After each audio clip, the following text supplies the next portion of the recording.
Halo guys.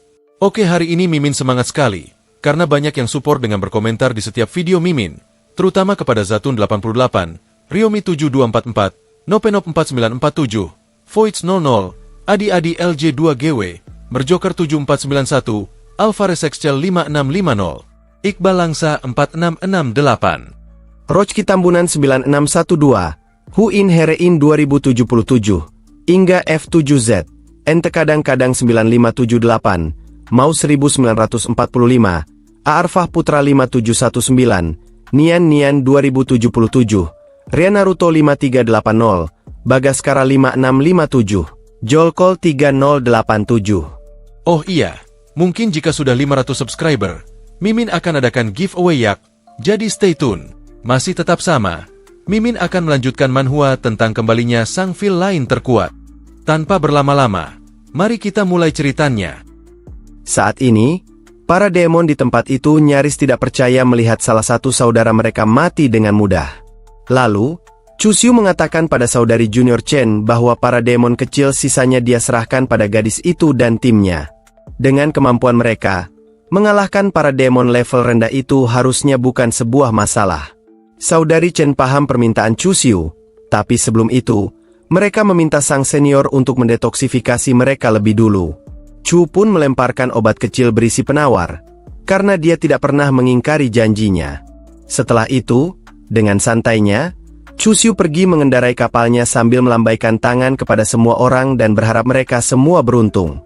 Sementara itu, para demon senang melihat petarung terkuat di kelompok itu sudah pergi, dan saat ini, orang-orang yang tersisa sedang keracunan. Yifan dan rekan-rekannya menyadari bahwa situasi saat ini tidak menguntungkan bagi mereka. Sedangkan para demon justru tertawa senang dan berniat untuk membunuh semua manusia di hadapannya demi suku dan demi kebebasan mereka. Dalam waktu singkat, para demon berhasil mengalahkan Ivan dan semua rekannya. Bahkan saudari Chen tertangkap oleh salah satu demon yang ingin melecehkan dirinya karena kecantikan dan keindahan tubuhnya.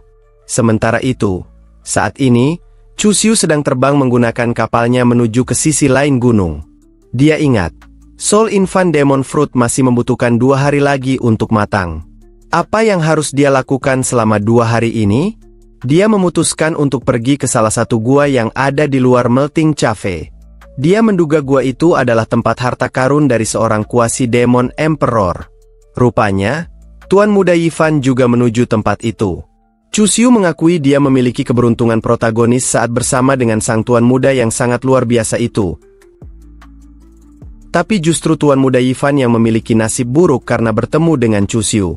Kemudian, secepat kilat, Chusyu berlari masuk ke dalam gua sambil mengucapkan terima kasih pada sang Tuan Muda. Chusyu bertekad untuk pergi lebih dulu dan memeriksa jalur untuk Tuan Muda Yifan. Meskipun Chusyu baru saja lewat di sisinya, Tuan Muda Yifan tidak menyadari keberadaan pemuda itu dan masih melangkah dengan santai untuk masuk ke dalam gua. Saat sampai di dalam gua Melting Cave, Chusyu menemukan sebuah kolam yang sangat indah karena dikelilingi oleh kristal biru. Tapi, dia memilih untuk menyimpan stone milk berharga yang sangat tinggi. Dengan mengumpulkannya, bisa memberi dia sedikit keberuntungan. Dia juga menyimpan beberapa tanaman herbal yang sangat unik dan hanya tumbuh di dalam gua itu. Chusyu tidak bisa menyia-nyiakan herbal immortal top grade itu. Sistem beberapa kali memberitahukan kalau keberuntungan Chusyu bertambah sampai 15 poin. Sampai 1 menit kemudian, dia berhasil mengumpulkan satu kantong cukup besar beberapa benda yang sangat berharga di dalam gua itu. Chusyu tertawa senang karena keberuntungannya meningkat sangat cepat. Dalam benaknya, Chusyu berpikir, mungkinkah itu karena Chusyu memotong kesempatan takdir dari protagonis, Tuan Muda Yifan? Sistem pun langsung membenarkan hal itu dan menjelaskan, Chusyu telah menyerap keberuntungan dari pihak lain. Jika bukan karena Chusyu ikut campur, Tuan Muda Yifan adalah orang yang akan mendapatkan harta-harta itu dan pasti akan langsung menjulang sampai ke langit. Chusyu senang mendapatkan ribuan tanaman spirit herbal Earth Grade, ratusan lebih spirit herbal Heaven Grade, 11 spirit herbal Immortal Grade, dan sebuah botol Jetstone Milk ratusan tahun. Dengan menjual semua item itu, bahkan seekor babi pun bisa terbang. Namun, mendadak, pemuda ini merasakan energi yang sangat kuat dari sisi lain gua. Dia mendekati dua benda itu dan menyadari itu adalah bagian terpenting dari tempat persembunyian harta ini. Bahkan, harta itu juga dijaga oleh seekor White Snake raksasa. Chu Xiu menduga tampaknya ular besar itu bertanggung jawab untuk melindungi dua harta penting di hadapannya. Jadi, dia tidak boleh memicu mekanismenya. Perlahan dengan sangat hati-hati, Chu Xiu mencoba mengulurkan tangan untuk mengambil dua harta itu. Namun, di sisi lain ruangan, Tuan Muda Yifan tertangkap basah melakukan kesalahan. Tuan Muda Yifan tidak menyadari bila pijakan kakinya telah mengaktifkan pemicu mekanisme dari ular raksasa. Kemudian, dia berkata pada Chu Xiu sambil tertawa bahwa dia tidak sengaja menemukan beberapa harta di tempat itu. Akhirnya, White Snake benar-benar terbangun dan terlihat marah saat melihat mereka berdua. Ular besar itu pun langsung meraung dan menyemburkan racun dari mulutnya. Secepat kilat, Chu Xiu mengambil dua harta penting itu dan langsung pergi secepat mungkin dari dalam gua, karena dia tidak boleh tetap di tempat itu lebih lama lagi. Bahkan, Chu Xiu mengabaikan keberadaan Tuan Muda Yifan yang sedang terdesak oleh White Snake. Sementara itu, di kuil puncak tertinggi, para master sedang duduk bermeditasi untuk meningkatkan kekuatan mereka. Tapi, mendadak, seorang pelayan dengan terburu-buru melaporkan pada master bahwa sesuatu yang buruk telah terjadi. Token para murid yang memasuki Demon Secret Realm telah hancur dalam jumlah yang besar. Qi Mengdi langsung membuka mata dan bertanya dengan panik pada pelayan itu. Berapa banyak token yang sudah hancur? Si pelayan menjawab, ada 775 token yang hancur. Qi Mengdi langsung bertanya dengan panik. Bagaimana dengan token milik muridnya? Si pelayan kembali menjawab, kalau token itu belum hancur. Qi Mengdi menyadari pasti telah terjadi insiden besar di Demon Secret Realm karena banyak murid yang telah mati. Ini tidak pernah terjadi di tahun-tahun sebelumnya. Di dalam hatinya, gadis ini merasa sangat aneh karena dia mengkhawatirkan murid pengkhianat itu. Menurutnya, lebih baik kalau Chu Xiu mati saja. Master Tai Suji meminta semuanya untuk tidak perlu khawatir karena dia akan menggunakan Illusory Eye untuk memeriksa tempat ujian. Kemudian, sang master tertinggi langsung menggunakan kekuatannya untuk menciptakan Illusory Eye di beberapa sudut tempat itu untuk mengawasi semua orang dan makhluk yang ada di dalamnya. Para murid yang ada di tempat itu menyadari ada seseorang yang sedang menyelidiki Secret Realm dari luar. Sedangkan para demon menduga ras manusia ingin menyerang mereka dengan cara mengawasi mereka lebih dulu. Tentu saja, para demon itu juga tidak mau mati.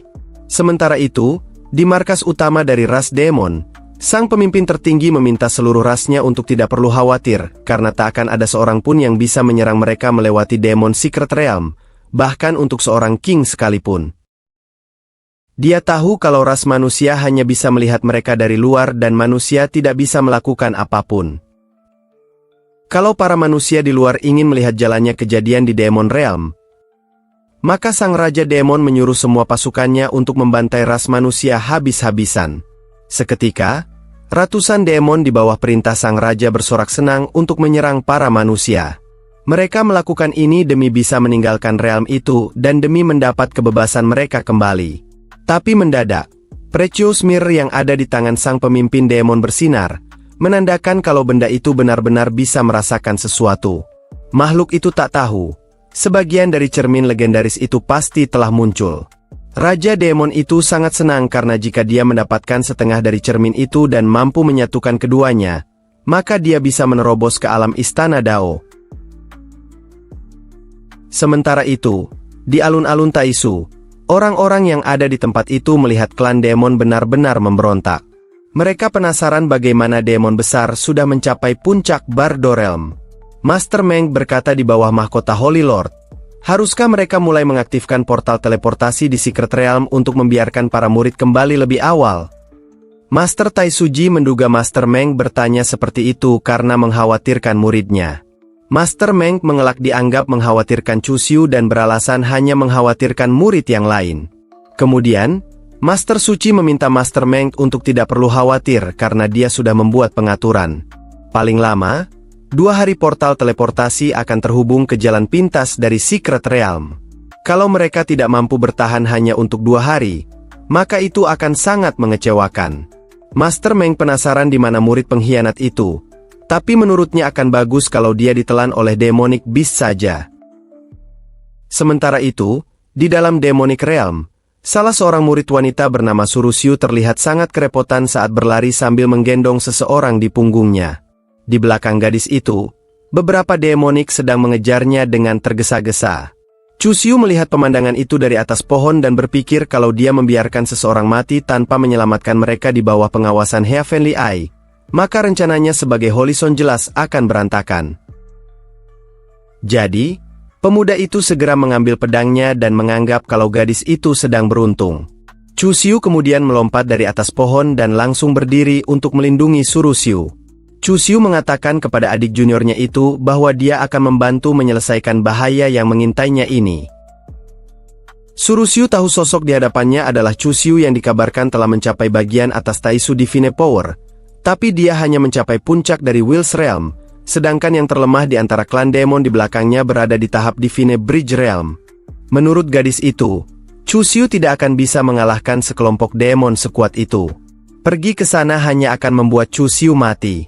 Tapi dalam sekejap mata, dugaannya itu keliru karena Chusiu berhasil membunuh puluhan demon beast hanya dengan satu kali ayunan pedangnya.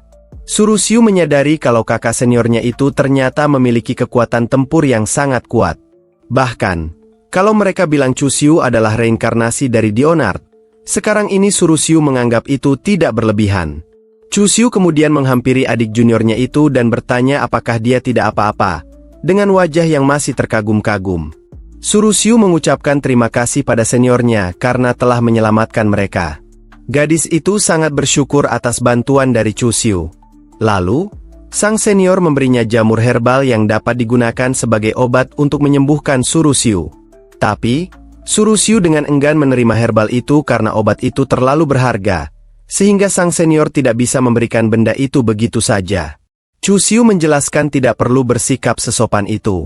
Saat ini, situasi sangat penting karena klan demon telah memberontak. Kalau gadis itu tidak segera menyembuhkan lukanya, mungkin akan sangat berbahaya. Jika Surusiu menganggap dirinya tidak memerlukan herbal itu, maka setidaknya dia harus memikirkan adik juniornya yang saat ini sedang terluka parah. Chusiu membujuk Surusiu untuk menerima herbal itu dan membayarnya kembali setelah mereka selamat. Menimbang kondisi juniornya, Surusiu bersedia menerima herbal itu sambil mengucapkan terima kasih dari setulus hati pada Chusiu. Dia pun berjanji akan membalas bantuan Chusiu setelah selamat dari tempat itu. Lalu, Chusiu mengatakan dunia luar akan segera menyadari kekacauan di Secret Realm dan pasti akan memulai ulang portal teleportasi untuk membiarkan semua orang keluar. Meskipun dua adik juniornya itu menggunakan obatnya, sekarang tetap akan butuh beberapa waktu untuk pulih sepenuhnya. Jadi, dia menyarankan Surusiu untuk pergi ke alun-alun teleportasi dan menunggu portalnya dimulai ulang. Karena khawatir, Surusiu bertanya apakah seniornya itu tidak akan ikut pergi bersama mereka. Chusiu menjawab tidak, karena dia punya hal penting lain untuk dilakukan dan mereka akan berpisah di tempat itu. Kemudian, Chusiu segera meraba sakunya dan berpikir setengah bagian cermin batu itu terus beresonansi lebih sering. Jadi, agar lebih aman, sebaiknya membuang Soul Infant Demon Fruit dan menunggu kesempatan untuk meningkatkan kultivasi mereka sesegera mungkin. Di alun-alun Taisu, orang-orang kagum melihat Chusiu yang dengan mudahnya membantai sekelompok demon, bahkan hanya dengan melambaikan tangannya. Senior itu memberikan Earth Essence Divine Medicine. Mereka menyadari pemuda itu benar-benar patut untuk ditiru. Bahkan, beberapa gadis berpikir kalau senior Chusiu dan kakak senior Surusiu adalah pasangan yang serasi. Master Suci juga berpikir kalau pemuda itu baik hati dan sangat berbakat. Performanya di Secret Lamp cukup mengesankan. Master Mengdi yang mendengar muridnya dipuji, jadi berpikir apa sebenarnya yang dilakukan pemuda itu, karena dia tidak berhenti untuk membuatnya khawatir. Sementara itu, di Gunung Inmo, tepatnya di tempat Soul Infant tumbuh, dua orang pemuda mendekatinya dan berpikir kalau mereka mendapatkan Soul Infant Demon itu, maka kultivasi mereka akan langsung meningkat ke Divine Manifestation Realm. Tapi kemudian, mereka merasakan ada langkah kaki yang mendekat dari belakang. Saat dilihat, ternyata itu adalah Chusiu. Chusiu tersenyum ramah melihat dua pemuda itu mengenalinya. Lalu dia bertanya apa yang kedua pemuda itu lakukan di tempat itu. Lewat teknik transmisi suara, si pemuda baju biru itu mengatakan kepada kakak seniornya bahwa demonic aura di tempat itu sangat berat. jadi mungkin berbahaya untuk mendekati Demon Fruit dengan gegabah. Mereka mulai berpikir akan menggunakan Chusyu untuk mencapai tujuan mereka dan menghadapi bahaya itu. Si pemuda baju merah berpikir kalau itu adalah ide yang bagus kalau Chusyu yang pergi memetik buahnya.